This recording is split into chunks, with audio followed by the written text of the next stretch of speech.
Alright guys, so I think it is time to talk about the new module that we got last week. So I've been pushing this up, but I kind of want to do a dedicated video talking about the new module. So it's this one right over here. I think I can, yeah, long click on it. So this is the Blue Beam Enhancement Program C-20.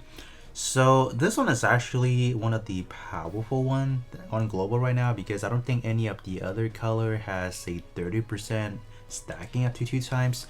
But this one does come at a expense of you do have to activate this every 20 seconds, while the one that we have for red, I think green and purple, those are permanent stacking. So you only have to activate EXQ twice and you get the stacking permanently. So this one honestly is going to be fairly beneficial to units that can activate EXQ really fast, aka Blue Unicorn, because Unicorn, you know, you have to keep up with the Hyper Awakening. So ideally when you are building a Unicorn, you would have to, you know, work on a unit or sorry, the EXQ gauge recovery, like trying to minimize it up to like 10 seconds window. At that point in time, you can pretty much maximize up to 60% if possible.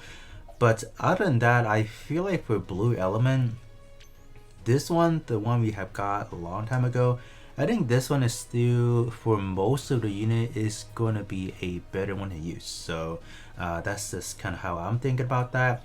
But I think, you know, on the other hand, is going to be an exception for these two units, the Sasabi. If you are in a situation where Sasabi really does dodge a lot and you can activate the EXQ simultaneously, this one could be pretty good because you gain EXQ gauge upon just dodging. So if you can do a lot of dodging and build up the EXQ gauge, like activate EXQ, let's say every 8 seconds or every 6 seconds or every 5 seconds because you are under a lot of attacks, like this module, like the Ray module, is gonna be really powerful. Same thing for this full armor unicorn. If this unit is under heavy attacks, for example, you are gaining or you are restoring 3% of the EXQ gauge, so it could be fairly beneficial. So we are gonna do a initial run with the game module that we already have, but I just want to say, just a predicament. I'm gonna say this one is still gonna perform better than this than the new one, just because you do have to do a lot of work with your overall unit to make it better. Or if your unit already has like a ways to gain EXQ, then you should be good to go. But for my Xeon specifically, I do have a faster EXQ gauge recovery because, you know, popping EXQ gauge for, or popping EXQ for Xeon is definitely a must-have for Arena. So I did actually juice this one up just a little bit. So when we are using a new module, the Ray module, I think for Xeon, it should be pretty evident that this one should be a little bit more powerful. But other than that, we are going to be hopping into the M91 Ray, so let's kind of see how things are going to go. Alright, so let's kind of see. I'm just going to put both Sasabi and full armor unicorn up in front. Going to do this and we should be fine. I think we just kind of do it 2 times speed, and hopefully F91 does either target full armor unicorn or Sasabi, and then that should be fine. I think it's actually targeting full armor unicorn, so that could actually help us out on the second run where we can just activate a lot of EXQ. That should be good.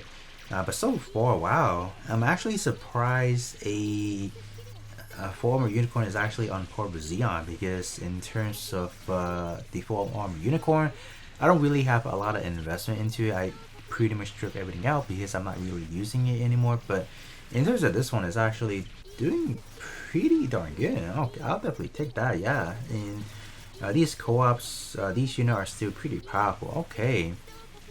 Alright, so these are the damage per second, so you guys can definitely keep that in mind as we hop into the second one. But yeah, let's kind of see. I think ultimately we are going to determine whether or not the new raid equipment is good in the timer department, because I think the damage is always going to be fixed, or I mean the HP is always going to be fixed, so the only time variable is, you know, the amount of time it took us to finish things. So let's kind of see right here. Yes, always going to be 42 million damage or the HP. It really depends on how fast it took us to complete this, but it took us about 102 seconds to complete this, and these are kind of like the damage breakdown for the time being.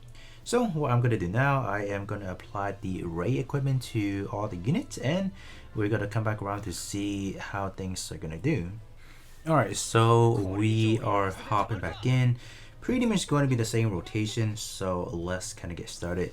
But then again, I feel like this new ray equipment could be fairly good in arena because granted, if your unit are at T5, you pretty much could activate EXQ within a very short succession, and you can just immediately do a lot of damage. So I feel like this new equipment is definitely going to be good in arena, specifically because if you can gain that additional 30% damage like within those 20 seconds window, like you can definitely cook your enemy pretty well. So I think it's definitely not that bad. But this on a Xeon definitely popped up because we are able to activate EXQ a little bit faster, so we have that. But other than that, I think that's pretty much it. Like Xeon and Full Armor Unicorn, they both perform nearly about the same as what we did last time around, while the other guys, I think it's the same as well. So I'm curious to see what kind of timer we are looking at. If we are about the same, then the other one is there's just not much difference. Like the only conclusion that I would say is the ray equipment is going to be very good for short content. Any content that is under 25 seconds, using the ray equipment is definitely going to be very good. While if you're talking about contents that are going to be anywhere longer than 25 seconds, then the one that we have tested out originally, the first testing, that one is going to be better because that one you're just getting a stable amount of damage right out of the bat. You don't really have to worry about anything. So same thing. So there's not much fluctuation in this specific testing, just because of the fact that I think overall, like most of the unit were able to pop the EXQ within the 20 seconds window. So at least they were able to get that 30% stack. But that 30% stack is not enough to, let's say, be better than the other one, because the other one is not only is it getting the 25%, it's also getting on top of another 7% as well. So in total, the other one is 32%, while this one, you know, realistically is only 30%. So unless you're talking about Xeon being able to pop EXQ left and right within, you know, closing into maybe about 15 seconds or 12 seconds or something like that to be able to capitalize on that. But other than that, in terms of this testing, there's not much we can find. All we can say, depending on the content, the ray equipment is definitely good for short content, while the original one that we are testing on, that one is definitely exceptional for longer form content. I think right now we're just waiting for modules that can actually permanent stack after activating EXQ. At that point in time, I think it's definitely going to be a lot more better. And I think right now we're also waiting for the yellow element to receive a similar treatment where you can get the stackable damage after popping EXQ. So that is definitely something that we will have to yet again wait for another few months to get that. But other than that, that's gonna be it for me, and I'll be catching you guys all on the next one.